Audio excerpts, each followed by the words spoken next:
Hello everyone, this is part 16 of What If Naruto Leaves Konoha and Awakens Lava and Boil Release, and I hope you guys enjoy this video and to like, to subscribe, to share, and check out the playlist, to see more comment down below. Now let's start the intro. They call me a god. They call me a god. They call me a god. Join my membership, the perks are great. It's in the description. 000. Land of Spring. Open sea. Naruto stood aboard the deck of a small transport barge headed for spring. He and his men had boarded it in the middle of the ocean and had calmly alerted the captain of their mission. The old man had no qualms with them, especially after they revealed they were ninja, so they had taken up a quiet residence in one of the boat's empty rooms. Naruto had gone up to the top deck though to observe their arrival firsthand. It had been quite some time since his last arrival there. At the time, he had no idea what to expect from the frozen country, but now it was supposedly a spring paradise for tourists. With Kyuki's panicked letter though, it might not be spring for long. He thought with regret of not being able to do anything sooner. He was still masked to prevent anyone of knowing his identity. He did not want to take chances. It was rare for a Kage to leave his village, especially during war times. If someone, possibly a spy or agent for Akatsuki, found out he was heading for spring, it would spell trouble for them in the future. A strong gust blew against the ship and Naruto tightened the cloak to his body further. The Anbu clothing he wore was prepared for the warm summer. Spring was apparently in, not for a cold winter. They were approaching the shore and Naruto could still see no sign of the green land he had left, merely gray or white landscape instead. The Kage turned around to see his hurricanes had gotten out as well. They gathered around behind him and observed the fast approaching land for themselves. I thought it was supposed to be springtime here, Azukage-sama. One of them asked. Yes, that is exactly what time of the year it's supposed to be. Something obviously isn't right here. They shifted uncomfortably. If Naruto believed something wrong, then it must have been something bad. We are approaching shore, yelled out the captain from the raised bridge behind them. Me. Check the dock for anything suspicious. Naruto ordered to the two Ranmaru, who spurred into action. Yes, Azukage-sama. They answered swiftly as they activated their bloodline. Without masks, a person could see their eyes glow red. A small battalion of snow ninja are located within the small port city. They appear to be waiting for this ship to dock. I estimate over 20 in number, sir. The male reported and was confirmed by the female's nod. Naruto sighed in exasperation. It seems as though the rebellion has already taken place. We first must find our ninja located within the country and devise a way to get to Daimyo Kazahana before the Ice Shinobi can. Your clan are the original owners of Ice Release. Yours should be superior to these imitators. I will be relying on you during the coming battles. The two Hyo clansmen stood a bit straighter and nodded in confidence with their leader's positive appraisal. We won't fail you, Naruto-sama.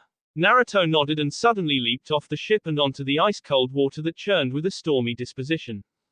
The hurricanes soon followed and the seven were on their way to land with an alternate route.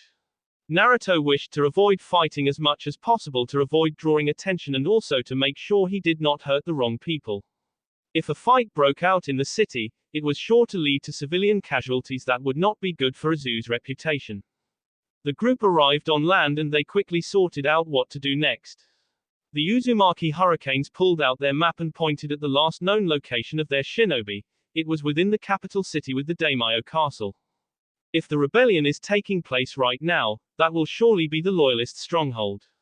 Hopefully it remains intact, otherwise we will have to fight our way in. Let's move. They disappeared into red blurs as they moved quickly through the barren white landscape. All kept silent on their journey, too busy worrying about the mission to talk. The signs of war were unsettling as they approached the capital city. B dropped weapons, even a few B laid strewn across the snow and were slowly getting covered up by the ever-falling precipitation. Naruto could recognize some as snow ninja and others as civilian warriors, but none were alive to tell them the tale of the battle. Sir, look there. Naruto turned to his right to see a column of smoke rise into the air coming from the direction of the capital. The seven moved quickly into position on a ridge that gave them a bird's-eye view of the small palace. The column of smoke was actually a large fire that had engulfed the Daimyo Palace. Ironic, Naruto thought as the ice ninja actively used ice instead of fire. Another explosion rocked the city, this one instead being made of a large spike of ice crushing a small building.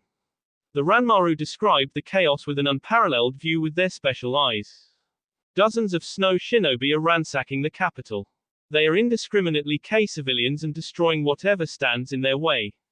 It looks as though the palace has been overrun. All the fighting is within the palace itself as all the defenders outside are s. The snow shinobi are coming in trickles but the main force is moving quickly to the besieged area. If we do not move quickly the daimyo will surely be killed or captured. Naruto pondered it for a moment, giving his hurricanes the chance to talk. Sir, we don't even know if this woman is still alive. We could be wasting our time trying to rescue her when she could already be s. Or even worse, this is a trap organized by the snow shinobi. They had troops waiting at the docks, maybe they knew we were coming. One of the Uzumaki suggested, his red mane of hair kept short and his hidden grey eyes burned with cynicism of the situation. They have no reason to kill the daimyo just yet, argued the female Uzumaki. She glared at her teammate for his horrid idea. They could use her as a bargaining chip or a puppet to rule the people, they can't afford to kill her. One of the Hyo scoffed and they turned towards him. Yes, because the snow shinobi obviously care about the civilians enough to rule them.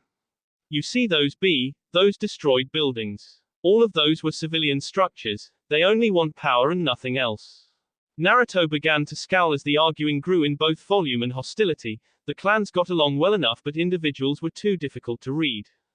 That's enough. Naruto allowed his booming voice to echo over the six before him, leading them to instantly quiet down.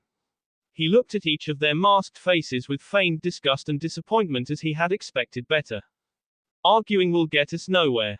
Allow your Azukage to make the decision to go or not to go rather than bicker like elderly men would do. Now we are going down there and we will rescue the daimyo, prepare for combat. Naruto brushed past them as they bowed their heads in shame to his figure. Go. The seven disappeared in a flash and blurs could be seen leaping over rooftops moving quickly to the palace where a desperate last stand took place. 000. Land of Spring. Kazahana Manor. Throne Room. Hold them back. Sugihara of the Uzumaki yelled out, her Bianbu armor held strong as a snow ninja attempted to thrust his kunai into her C. Her scimitar already stained with B, she see off the hand holding the kunai and followed up with AS to the man's T. He gurgled up B before falling onto the ground, S. She stepped back and took a look around to see what was left of the defenders. Upon the start of the attack, the palace had over 100 samurai and over 10 loyalist snow shinobi. Add Sugihara's squad to the mix and the defenders numbered at roughly 115 against the enemy's 200. She could only surmise that the focus of the attack was there in the capital while small towns were being subjugated with smaller groups. What was left was around a dozen B and wounded samurai and only a few loyal snow ninja left. The rest of the ANBU squad had been off outside and she knew not what happened to them but feared the worst. These snow shinobi aren't particularly difficult to defeat when they have no snow. Single quote. Sugihara thought as she yelled through the sea of another with her blade, pulling it out with a huff of breath. But they have overwhelming numbers and a surprisingly strong determination to win. She risked a glance to the top of the throne to see Daimyo Kazahana surrounded by three of the strongest samurai under her command. She allowed herself a small smile underneath her mask that resembled a wildcat with purple cheek markings. Another group of snow shinobi burst through a separate entrance from the one that had so far been used, leading to a few samurai being killed in surprise. She readied herself when an explosion rocked the wall opposite the throne room and revealed a large group of snow shinobi and a gust of cold wind from the outside reaching her body. The cold made her feel goosebumps sprout, but the snow that now spread onto the floor sent chills down her spine. Oh no, they can use their ice release now. Fall back. Get back to the throne now. The few remaining soldiers under her command quickly broke into a run to stand near Kyuki as Sugihara and the snow shinobi went through hand signs simultaneously. Lava release, lava wall. Ice release, swallow snowstorm. The quickly formed lava wall encircled the high pedestal and formed around Sugihara's body to protect the defenders. The ice projectiles hit the hot lava head-on and immediately melted, showing which advanced element had the advantage. The Anbu captain wished she could smirk but could only cringe in pain as her injuries began to catch up with her and the chakra within her faded away in sustaining the wall. Keep up the jutsu. That Izu shinobi can't keep up the wall for much longer, look how it crumbles. Yelled one of the snow ninja, eliciting a cheer from his brothers as the wall became smaller and smaller. Sugihara's vision blurred as her reserves left her and forced the wall to crumble, leaving nothing between her and the snow shinobi. She collapsed onto the first step of the throne seat and leaned against the solid surface, holding her scimitar with one hand and staunching the bee of her leg wound with the other. They readied another attack on the loyalists, one that was meant to annihilate those remaining. A sad smile crossed her face as she thought of her family back home and of her Azukage. She had failed him, both in staying alive herself and keeping the daimyo alive until he arrived. I'm sorry, Azukage-sama. The redhead contented herself with the odd satisfaction of watching the snow needles launch toward her body in a hail of death. The samurai above her stood in a line to protect the daimyo with one last shield, their own bee. Kyuki cried out in horror as the attack was launched, pleading with the ninja to stop the madness they had caused. Suddenly, a figure appeared in front of Sugihara's prone figure. She saw it was a tall man with a two-sided greatsword. The mask jolted her senses back to normal when she recognized the telltale sign of an Izu hurricane. He quickly lifted up his mask and without hand signs launched a river of lava into the oncoming projectiles, effectively melting them all. Her eyes widened at the man's ability. Wait, only a few select Uzumaki have the discipline required to use the bloodline without hand signs. The matriarch, Mai-sama, and her husband the Azukage, Naruto-sama. The only others could be the Uzumaki hurricanes. I don't remember one ever having such a large sword as a weapon though. Her questions were soon answered when the figure turned towards her with his mask off, revealing the Azukage himself. Despite her position, a proud smile crossed her face to see her leader with such a timely arrival. He quickly saw her bee leg wound and turned back towards the hole in the roof. This Anbu needs medical assistance. Ranmaru, get down here. Two hurricanes appeared at either side of and quickly began to heal her wounds with practiced hands. Azukage-sama, what are you doing here? Her raspy voice escaped from the dry tea, unable to lift above a whisper. We are here to save you all, of course. He smirked before looking back at the army of ice shinobi before him who had been stunned into inaction. Hurricanes. Combination C. A chorus of, understood. Or, yes sir, originated from the roof where he had come from, and she soon saw the remaining of the elite bodyguard jump through the whole interaction. Without the use of hand signs, both Hyo clansmen gathered ice chakra into a needle shape within the webs of their fingers. Soon, 5 ice needles had formed between all 10 of their fingers and they began to launch a barrage of projectiles into the snow shinobi formation. They quickly scattered to find cover but soon found themselves walking on lava as the Uzumaki yelled out the technique. Lava release, bed of lava. While many attempted to flee, most felt the best chance to K. The daimyo was staring them in the face and they continued towards the throne pedestal. Naruto had planned for this and stood alongside his hurricanes in a defensive ring around the structure. He readied his greatsword in front of him and yelled out a challenge to the attacking shinobi. You will take no step farther. Azugakure proclaims the land of spring under its protection, and you will not be taking daimyo Kazuhana as long as we stand here. The snow shinobi flinched but remained undeterred in their attack. A few went through hand signs. Ice release, swallow snowstorm. Naruto deflected the projectiles with his large sword with some breaking on impact while others were absorbed by the containment seals. He charged forward and S-through of stomach of one man, twirling the sword to deflect another one's kunai. The Hyo remained back and continued to use their needles to attack while the Uzumaki threw off the cloaks and revealed the primary weapons, scimitars. For the Uzumaki, they yelled out a battle cry and joined the Azukage in the fray, clashing metal against ice with the rebels. Kyuki watched in wonder as the brave hurricanes fought against the people she once thought loyal to her. Their leader, the one with the large sword, interested her most of all. She had been unable to see his face but could feel his confidence and pride ooze off of him as he spoke. The hearts of his men swooned with fiery determination while the tails of his enemies fell between their legs in terror. I wonder who he is. If Naruto sent him, then I must trust him. I sort of wish he had come in person though. Naruto see through another snow ninja's stomach when he began to notice them retreat. The hurricanes gathered around him and waited for further orders as the enemy combatants left him alone in the castle. The battlefield was littered with the some B were melting away from the lava still on the ground. Sir. Naruto turned around without saying anything and headed towards Kyuki. The samurai who remained formed up around her and readied their swords for battle. They had no idea who these shinobi were and were not going to take any chances. Stand down. The samurai looked back at Kyuki, who stood up in her royal kimono and pressed past them. She was still unable to see Naruto's face clearly because his cloak's hood was still on. He was just a random warrior to her before she stood before him and bowed low. Thank you for helping us. Without you we would be S. On behalf of my nation, I welcome you to Spring. Please warrior, tell me your name. Naruto looked to see that Sugihara was up, leaning on the Ranmaru as they joined his entourage.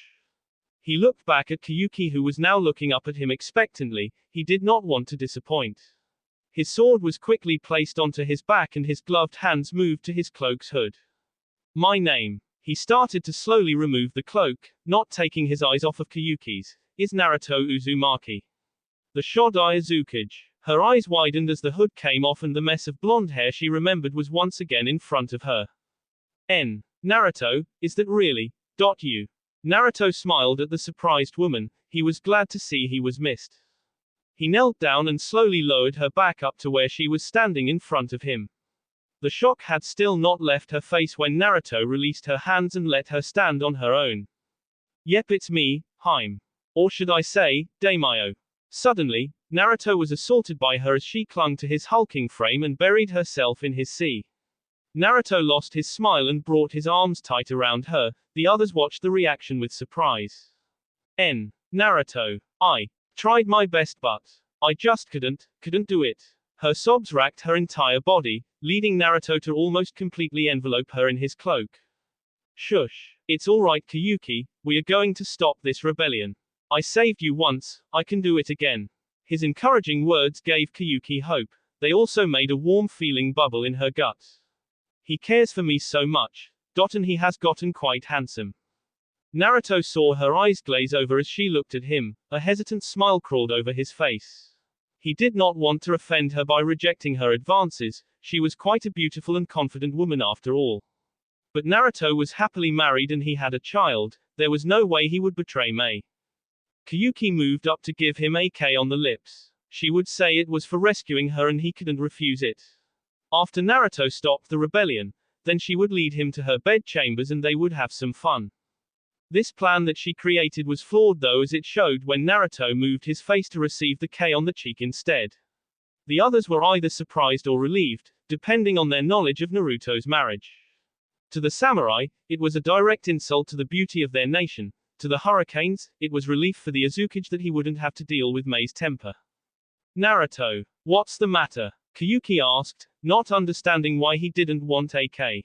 Naruto gently lifted her up again and held her gloved hands tentatively as he explained. I'm sorry Kyuki, but I am married and have a child. You are a very beautiful woman, but I hope you can understand why I don't want to cheat on my Kyuki. Naruto stopped when he noticed that Kyuki failed to lose her surprised visage and he instantly grew concerned for her. Married. Naruto tried to ease her shock and began to give her a quick explanation of his life for the past 5 years. Sugihara chuckled a bit at the scene but remembered that she had to find her teammates. She gently shook off the 2 hurricanes holding her steady and walked out into the frigid cold. Her teammates had last been seen holding the gates against the snow shinobi. The least she could do was gather their B for a proper burial. It was the least they deserved. The gate and walls surrounding the small castle were completely covered in ice. Some pieces had broken off and left the defensive measure useless. Upon reaching the gate, her eyes widened at the sight of finding no B whatsoever, snow or otherwise. But we so many, dozens should be laying here. The snow isn't heavy enough to cover them all. Where did they go? A frosty wind hit her again, causing her arms to instinctively move to her sea for warmth. The woman's teeth chattered and she felt so weak for showing such sensitivity to the cold. Her outfit, like most other people living in spring for the past few months and years, had been adapted to suit the warmer climate. Now that the land was without sun nor heat, the cold snow was free to move back into the fragile nation and left everyone unprepared. Her Anbu uniform was not enough to keep her warm, and she had left her cloak within her bed chambers in the castle. She continued to wander the grounds, frantically searching for her fallen comrades. Behind her mask, her nose turned red and she sniffed from what could only be a cold. The Azukage would not like to see her like this. He was always so caring for his shinobi and people that he hated to see them in anything other than top condition. He would understand though. I have to find them. Wait. What is that? The redhead had spotted outlines on top of a nearby building shaped like people. It looked as though they were hovering slightly off the ground though. The blizzard would not allow her to have a clear view. Okami, Inu, Tora, is that you? The figures did not move, but merely swayed with the changing winds. Their odd movement concerned her and she moved closer to investigate. It was only a few moments later before she stood in front of the figures. Moving closer, she was able to clearly make out their Anbu uniforms, L and B from the intense fighting. When she was able to see their heads, that was when she knew their fate. Her scream echoed throughout the town. Naruto was in the middle of detailing the marriage when he heard the scream. He looked around to see Sugihara gone and feared the worst had happened. Ranmaru, find the Anbu captain. The two bloodline users quickly focused their chakra and searched the blizzard for her location. I found her, sir. Follow me. The group of hurricanes moved quickly and arrived at her location to find her on her knees, blankly staring at the B of her teammates. Naruto looked at them himself. A scowl of disgust graced his features. In their haste to retreat, the snow shinobi either took their B and hung them by their N, or they had been captured and hung. Either way, they were S, and it made Naruto very angry. He looked down at his Anbu captain and frowned. She was just barely holding herself together before she would enter shock. He waved a hand towards the 3B and his hurricanes quickly set to work untying them and placing them within scrolls to be buried back in a zoo. Naruto meanwhile went over to the Anbu captain and placed a comforting hand on her shoulder. Her head barely moved to acknowledge its presence. Naruto sighed and moved his face close to her ear, rubbing her shoulder a bit to try and warm her up. I'm sorry, Sugihara, what happened to your teammates wasn't right. I will make sure those who did it will pay, but you have got to say something. You have to be strong. Her N moved a bit. It was no doubt her trying to do something to break the awkwardness. Azukage-sama. I'm sorry. Sugihara began to fall forward, but Naruto was able to quickly catch her and lift her small body in his arms. He brought her up and carried her slowly back to the castle. His Azu hurricanes followed in silence, for it was time for morning. No one noticed the tears that fell from Naruto's cheeks on his way back, nor did anyone catch his whispered statement of apology. No, I'm sorry. 000.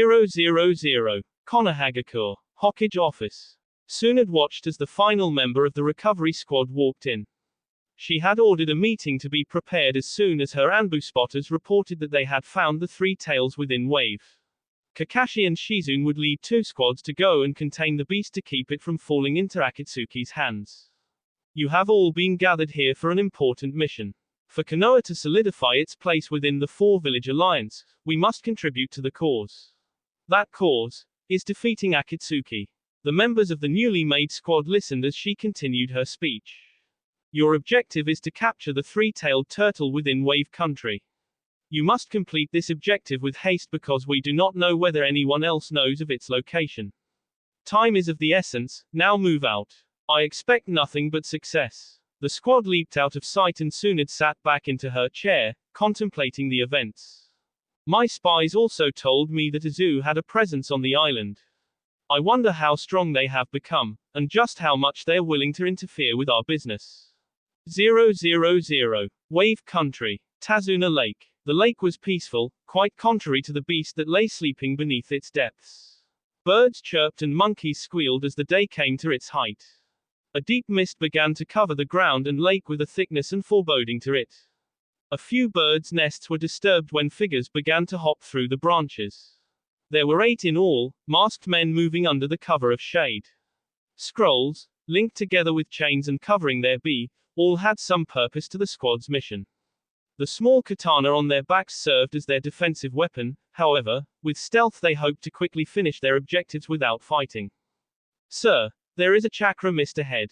Seems to be some sort of illusion-causing type.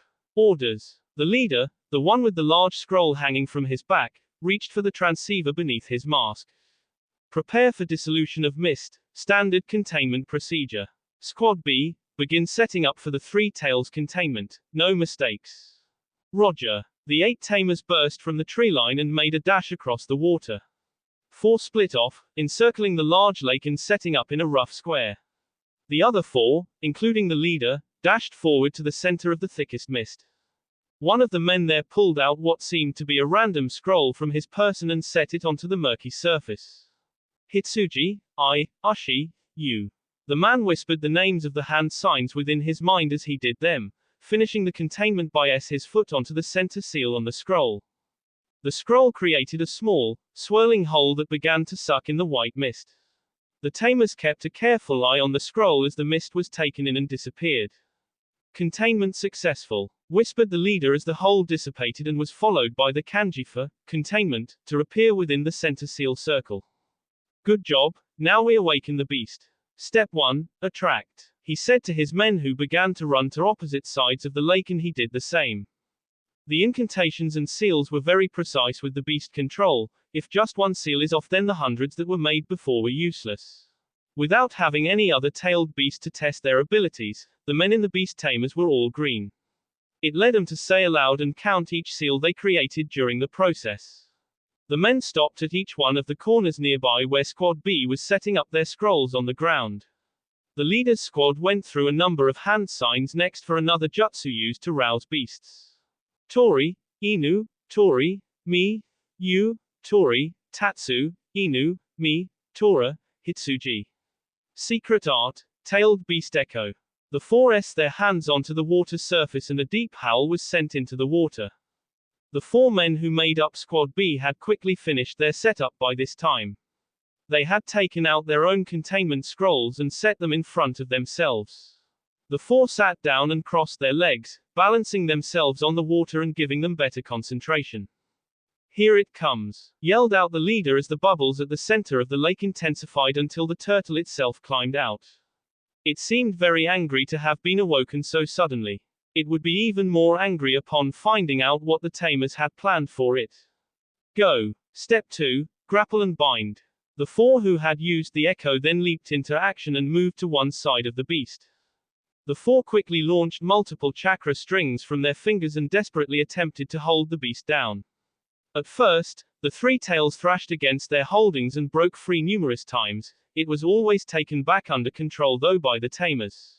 Squad B had their scrolls set up and began to focus their own chakra strings. These strings connected to the scrolls in front of them and made their way to attach onto the 3 tails. With these strings attached, it led to the third and final step of beast absorption. Step 3, chakra transfusion. The leader thought as he watched the other squad go through the incantations. Hitsuji, Saru, Ne, Saru, Tori, Inu, Tatsu, Ushi, Tora, Mi, Ne, Yu, Uma, Yu, Ushi, Tatsu, Uma, Hitsuji, Ushi, Tatsu, Inu, Tori, Inu, Mi, Saru, Ne, Mi, Hitsuji, Uma, Tora, I, Tori. The men listed off each hand sign as they made them, the cycle continuing into the hundreds of hand seals until its completion. The holders could begin to feel the sanbi weaken throughout the ceremony, slowly losing its chakra. As it was made of pure chakra, it began to shrink in size as the jutsu went on. Within a few hours, the entire 3 tails was no larger than a lily pad on the water. To think, the 3 tails took 6 hours. With the amount of chakra within the 9 tails, how many would it take for Kyubi? Days, weeks, the leader thought to himself as the chakra feelers began to dissipate and Squad B finished their long jutsu. With their voices hoarse from speaking, the men relied only on their minds to complete the last verse of hand signs. Hitsuji, Saru, Ne, Saru, Tori, Inu, Hatsuji. Secret art, tailed beast chakra transfusion. All 4 scrolls lit up with a neon green and the kanji for contained appeared on each, signifying the capture had been successful. However, Such demonic chakra could only be contained in such small sealing scrolls for so long before it broke out again. To this end, they had to move the chakra to something larger and more permanent. The squads united on the shore, and Akeru, the leader of the sealing squad, took off the large scroll that had hung useless from his back. He laid it down onto the ground and unfurled it, revealing dozens of small seals and writings surrounding one large, empty circle in the middle. Above, below, and to the sides of the circles lay 4 small rectangles, the place for them to set the chakra containing scrolls. The men laid the containers down carefully and watched as Akeru completed the final point to the operation, permanently containing Sanbi. He moved to sit in the middle circle and placed his hands in the standard ram hand sign to focus his chakra. His men assumed similar positions around the scroll. This is the most dangerous part. If I fail here, then not only will I be torn apart by the demon chakra, but my men will as well. It is the only though for us to complete the technique by being connected. Step 4. He gulped, his men looked to each other anxiously, and with much trepidation Akeru continued, final containment. Upon this, Akeru launched into a flurry of hand signs that his men followed. Their chant filled the evening air and overwhelmed the peaceful chirps of crickets. Hitsuji, Inu, Tori, Saru, Ne, Saru, Hitsuji, Tori, I, Tori, Mi, Ne, Yu, Ashi, Tatsu, Uma, Ne, Saru, Tori, Ashi, Tora. The scrolls began to light up in the familiar neon green, and chakra strings sprouted from Akeru's body to each. The man was suddenly assaulted by the intense emotions of rage and hatred. Countless memories flooded through him as the 3 tails attempted to take over his mind and body. The thoughts were of the past when the 3 tails attacked and destroyed countless vessels and villages upon a whim. It was showing Akeru its past in a hope to show him the power he could have if he would just allow the chakra to flow throughout him. The stalwart Anbu captain refused to give in, instead allowing the operation to continue as planned. To move the chakra from the 4 small scrolls to the large scroll, the squad was forced to have a medium between the 2 as the transfer happened. Of course, as leader, Akeru was the one to do the job. However, it would be impossible for his body alone to handle the full amount of the 3 tails' power. To this end, his men would extend chakra feelers and slowly take in portions of the 3-tailed chakra from their leader as he took the vast majority. Through the combined strength of the squad, the 3 tails would falter. Akin to the Kyubi, it would require dozens of mediums to handle the large amount of chakra beset on them by the tailed beast. Hold. Together. Akeru grunted in exerted encouragement. He slowly began to transfer what chakra he could handle into the larger scroll. It began to flash green as it slowly received the volatile chakra from the beast tamer. Although their bi was strong, alone the tamers would not be able to hold the chakra, and it would inevitably consume them. To this end, a special seal had been placed on each of their masks, courtesy of the Azukiage, to help contain the beast. In exchange for temporarily holding the majority of the chakra for the tamer, the mask would actually change shape. From its blank slate, the mask would morph into the shape of the animal of the tailed beast they sealed. Why must this take so long? We are defenseless at this point. Hopefully no one else is in these woods. 000. Lightning Country. Valley of Lightning and Thunder. Man, what this M think he was gonna do? Take B down. Yeah right. B announced with much vigor, standing over the dismembered body of Kisame Hoshigaki. After a long and drawn-out battle, B and his fellow Cloud Nin had defeated the Akatsuki giant. After his sword's defection to B's side, Kisame had quickly been killed by over a dozen swords and his legs and arms completely chopped off by some careful Cloud Jonin. Feeling as though he might as well, B himself lead the group back to Kumo. He would tell his brother of yet another victory to go to B over the dreaded Akatsuki. As a token of victory, B took Samehada as his own personal weapon after the loss of his remaining swords. If he could see the head of Kisame's body, now submerged deep within a lake, he could see the bee smirk that remained on the human shark's lips. 000. That will be all for this video. Be sure to like, subscribe, share, and comment down below for more videos. Goodbye.